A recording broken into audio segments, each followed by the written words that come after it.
Fiancée reveals she is bisexual after attending a wedding alone. Anna, 27F, and I, 30M, got engaged back in January after dating for a few years. We had planned to tie the knot next year once we'd saved enough for the wedding. Shortly after getting engaged, we moved in together at the end of January. By May, Anna was off to be a bridesmaid at her friend's wedding. I couldn't join because of my job, plus it was a 5-day trip. Anna enjoyed reconnecting with old friends, but when she got back, she started acting distant and moody. I was relieved when she scheduled a therapy appointment since she hadn't talked to me about what was bothering her. After about 5 or 6 sessions, she sat me down one Saturday morning for a serious talk. Anna grew up in a strict, conservative household where she had to push down a lot of her feelings until she moved out for college. Even then, she still struggled to accept certain parts of herself.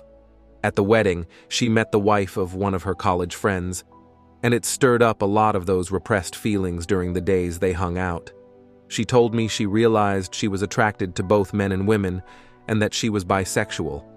I told her I was glad she felt safe enough to share that with me, and it didn't change how I felt about her. It was a really emotional moment for both of us. Anna then asked how I would feel about her exploring this new side of her sexuality now that it was out in the open. I told her I'd be open to us exploring it together, maybe even having a threesome with another woman if she wanted that experience. But she said she wanted to have a one-on-one experience with another woman without me involved. That's when I told her it felt more like cheating, and I wasn't okay with it. I asked if she wanted to call off the wedding and take some time apart to figure things out. She was quick to say no, that she was still in love with me and wanted to get married, but felt she needed to explore these feelings before we settled down. I asked if she'd done anything inappropriate at the wedding or cheated on me, and if there was anyone specific she was thinking about. She admitted she'd danced with a girl at the reception, and they kissed at the end of the night, but insisted that was all. She denied talking to anyone or planning anything beyond that. She knew it was a lot to put on me all at once and didn't expect an answer right away. She just wanted me to keep an open mind and keep the conversation going. I told her I'd think about it, but warned her that if I found out she lied or was doing anything behind my back, I'd be out. No second chances. One of my co-workers who's in an open marriage has been really helpful, sharing how they manage things. My brother also got me into a support group, which has helped me adjust to the changes in our relationship. I've been reading a lot, and on Thursday night, I sat Anna down to talk about where we go from here. I found a couples therapist, gave her one of the books I finished, and suggested postponing the wedding for 6 months to see if that's still the path we want. I was in the middle of explaining everything when she suddenly asked if I was planning to date other people too. It seemed like that possibility hadn't even crossed her mind. After that, Anna kind of shut down, only giving me one-word answers when I asked her anything. The longest response I got was, "I just don't know." She's been like that for a full day now, lost in her thoughts, and I'm just bracing myself for the inevitable emotional fallout. I thought she'd be glad I was open to exploring this with her. Side note, my brother came out as gay when I was 16, and my parents were super supportive, so I grew up in a pretty open-minded household, very different from Anna's upbringing. Update. By Saturday night, Anna snapped out of her fog, and things got intense. She accused me of wanting an open relationship just to get back at her, saying I was being vindictive by planning to date other women. She said she was only asking for some grace to figure out her feelings. I told her she hadn't shown any real remorse for cheating on me, and just wanted a free pass to keep doing it. I mentioned that some of our friends told me she'd asked them not to mention what happened at the wedding, so I'd probably never know the full truth, and I had to assume it was worse than she admitted. I asked her if she thought it was fair for her to be out there hooking up with other people while I waited at home like some lovesick puppy, just happy to see her when she decided to come back. Things got heated, and we both said some pretty hurtful stuff after that. I finally laid out 3 options for Anna if she wanted to move forward with us. Monogamy. We postpone the wedding and start couples counseling. No experimenting. Once we're in a good place, We can move ahead with the wedding, but with a prenup to protect me in case she changes her mind or cheats again. Open relationship. We both date other people, allowing her to explore her sexuality on her own terms. After a year or so, we'll see if marriage still seems like the right path. If we're still together, that is. Full separation. She moves out, and we each live our lives independently. If she decides she wants a monogamous relationship with me and I haven't moved on, we could consider option 1, but it would be a fresh start, not just picking up where we left off.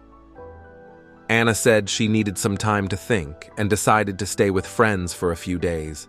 Before she left, I told her plainly that if she accidentally cheated while she was gone, not to bother coming back except to get her things. This morning, she sent me a text saying, "I'm so sorry." I asked what she meant, but she didn't reply, and when I called, it went straight to voicemail. I'm not reaching out again. I'll let her come to me when she's ready. On Wednesday, Anna went to her therapy appointment and talked about what had happened between us. I don't know all the details, but she called me on the way to her friend's house, apologizing for some of the things she'd said and asking if she could come home to talk. I told her to stay at her friend's place for the night, think about what she wanted, and then come back on Thursday so we could sit down and figure things out. We met at the house on Thursday and talked over dinner. We both apologized for letting things get so heated and saying things that were unfair. Anna told me that after talking with her therapist and her best friend, she'd decided not to pursue her bisexual urges. The idea of me being free to date and sleep with other people in an open relationship scared her, and she realized getting married meant more to her than exploring her attraction to women. She said she'd originally just wanted a free pass to see if she was missing something in life. I asked if she was looking for a one-night stand, dating a woman, or a full-on relationship, and she admitted she wasn't sure what she wanted. I pointed out that didn't sound very monogamous or fair, and she agreed. That's why she was choosing not to explore those feelings. Then she brought up the messages I sent out, canceling our save-the-date notices for the wedding. She said she'd been getting a bunch of calls and was caught off guard by what people were asking, not even knowing what they were talking about at first. She was upset that I didn't discuss it with her before making that decision. I reminded her that she dropped 2 big bombs on me, coming out as bisexual and admitting she'd cheated, then left and wouldn't communicate except for a vague, "I'm so sorry" text. I only told people we were having issues and needed to postpone the wedding, but it seems rumors were already flying that she'd cheated. She quickly shifted gears, suggesting we could still get back on track and get married next spring. I told her no, that every time one of us would be out of town, I'd be haunted by the thought of her cheating, especially after everything that had come out. I suggested that maybe after some couples therapy, we could work our way back to a good place, but definitely not by the end of the year. And it would be unwise to start planning and spending money on a wedding when we don't even know if therapy will work. I also insisted on a prenup to protect my assets, future retirement savings, and any equity from buying a house. When she pushed back, I told her that if she planned on being faithful, it wouldn't be an issue, just a way to give me some peace of mind. We've been going back and forth for the past few days. Anna wants to sweep everything under the rug and move forward with the wedding, saying that exploring her sexuality isn't worth losing our relationship. For now, we're back together and planning to start counseling soon. In a moment of clarity, I've realized I rushed into the idea of an open relationship to let Anna explore her feelings. But now I'm not so sure that's the right call. I think separation might be a better path, basically breaking up so we can both figure out what we really want for the future and if it's even with each other. It's not what I want, but I also don't want to spend the next few years worrying she'll change her mind or cheat again. What a rough week. Counseling started off on the wrong foot. We walked into the office, and the first thing I noticed was a big pride flag on the wall. It became clear fast that our therapist was very much on Anna's side, focused on her so-called journey rather than the cheating. She barely touched on the fact that Anna had been unfaithful, and instead pushed how I needed to better support Anna's self-discovery and her awakening. The session felt one-sided, with nothing about my feelings or needs even being acknowledged. The worst part was when the therapist kept piling on me. I looked to Anna, hoping she'd stand up for me or at least say something supportive. She didn't. That was what hurt the most, and I just shut down for the rest of the session. Toward the end, the therapist tried to engage with me, probably realizing she'd completely lost me. On the drive home, Anna tried to talk, but all she got from me was, sure, nope, and maybe, the only things I'd said in the session. This therapist was recommended by Anna's own therapist. The next day, I was at work when Anna's mom called, wanting to know why the wedding was postponed. She went on about how her family and friends had already started making plans. I told her to take it up with her daughter, but she kept pushing until I finally told her that Anna had kissed someone at a wedding, which is why we were putting things on hold. Then I hung up on her. Less than an hour later, Anna called me, demanding to know what I'd told her mom. I explained that I said she'd kissed someone at a wedding and that we were trying to work through it. I left out the part about her coming out as bisexual. I told Anna that she needed to sit down with her mom and tell her the whole truth, though I wasn't holding my breath. Then I got a text from Anna's mom telling me I needed to get over it and suggesting that I might even be partly to blame for not attending the wedding with her. It was this long rant about what I needed to do to make things right. I showed the text to Anna when she got home and told her she needed to handle her mom, or I'd tell her everything the next time she tried to lecture me. Anna promised she would talk to her mom and asked me to give her some time to explain everything. This week, Anna has also gotten super protective of her phone. Big red flag. I unplugged her phone to charge mine, and she practically jumped across the room to grab it from me. Later, I managed to sneak a look while she was asleep, only to find she'd changed her access code, something she hadn't done since we got together.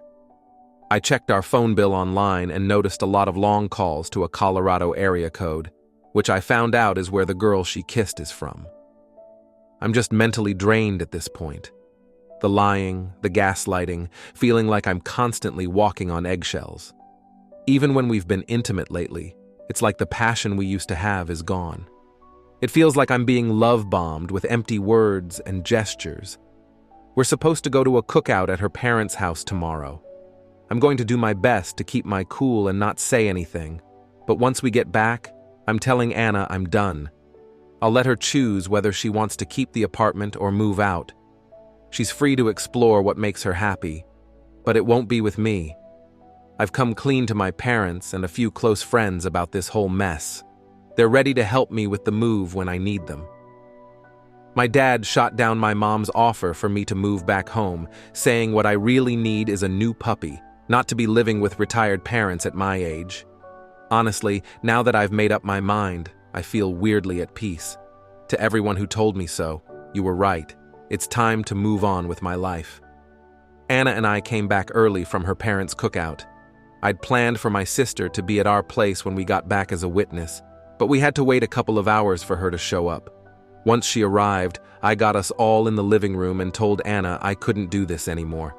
I was throwing in the towel. I said I'd lost all trust in her and couldn't see a path forward, and the best thing was for us to go our separate ways. Anna didn't understand why, insisting she'd been honest since confessing about the wedding. I asked if she'd been in touch with the girl she kissed, and she denied it. I then asked to see her phone, and she refused, saying it would violate her privacy and the privacy of everyone she talked to. So I pointed out the calls to the 720 area code and said I could just call it myself to see who answers. It didn't matter. It proved my point. I told her she could either stay and I'd move out, or she could leave. I also offered to give her back whatever she'd put into our savings for the wedding. She tried to get my sister to leave so we could talk alone, but I told her I'd been advised to have a witness, just in case. She went from crying to furious, and it took about an hour and a half before we finally had a calm discussion about everything. We talked until nearly midnight.